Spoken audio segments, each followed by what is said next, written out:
جب تم سے کوئی شخص بات کر رہا ہو اور بات کرتے کرتے وہ دائیں بائیں دیکھے تو فرمایا اس کا مطلب یہ ہے کہ وہ بات امانت ہے، تم نے اس کو آگے بیان نہیں کرنا، چونکہ وہ دائیں بائیں اس لیے دیکھ رہا ہے کہ کوئی اور تو نہیں سن رہا۔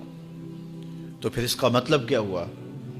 یعنی اگر کوئی بندہ روٹین سے بات کر رہا ہے تو لہجے میں آہستہ ہو جاتا ہے، تو پھر بھی یہ اس بات کا اشارہ ہے کہ وہ اس بات کو راز رکھنا چاہ رہا ہے۔ دیواروں کو بھی کان ہوتے ہیں تو وہ ذرا آہستہ بول رہا ہے، اور وہ بات کرنے سے قبل دائیں بائیں دیکھتا ہے کہ کوئی اور تو نہیں سن رہا، تو وہ آپ سے کر رہا ہے، تو اس نے یہ آپ کو کہا نہیں کہ یہ راز ہے۔ کہتے ہیں صاحب عقل وہ ہوتا ہے جس کو راز بتانے کے بعد یہ نہ بتانا پڑے کہ یہ راز ہے۔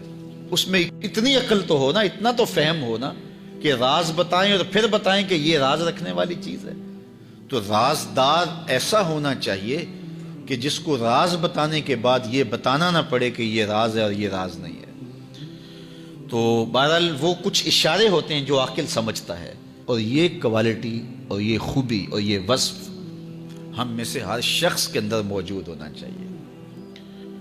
اگر کوئی راز کی بات کرتا ہے تو پھر اس کے اعتماد پہ ہمیں پورا اترنا چاہیے، وہ راز راز ہی رہے۔ اور بندہ کہتا ہے کہ میں یہ راز کسی اپنے رازدان کو بتاؤں گا، تو پھر اس کے بھی تو اپنے رازدان ہوتے ہیں نا۔ وہ کیا کسی نے کہا تھا، بلیا یاراں نو راز نہ دسیں، یاراں دے بھی یار ہوندے نہیں۔ تو پھر یاروں کے بھی آگے یار ہوتے ہیں، پھر ان کے بھی آگے پھر راز تو ہوتا ہی نہیں ہے، پھر تو وہ پھیلتا چلا جاتا ہے۔ تو آپ تک آ گیا، بس آپ تک آ گیا، وہ سینے میں سما گیا، ساری زندگی قبر میں لے کے جانا جو راز ہے۔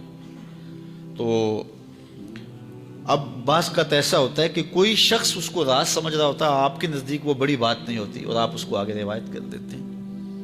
تو جب اس نے آپ کو راز کے طور پہ کہا ہے، وہ بڑی بات نہیں بھی تھی، لیکن آپ اس کو راز رکھیں گے تو یہ بڑی بات ہوگی کہ اس نے راز سمجھا اور وہ بڑی بات نہیں تھی، لیکن آپ نے اس راز کو راز ہی رہنے دیا اور ساری زندگی اس راز کو جو ہے وہ فاش نہیں کیا ہے، تو یہ ایک بڑی بات تھی۔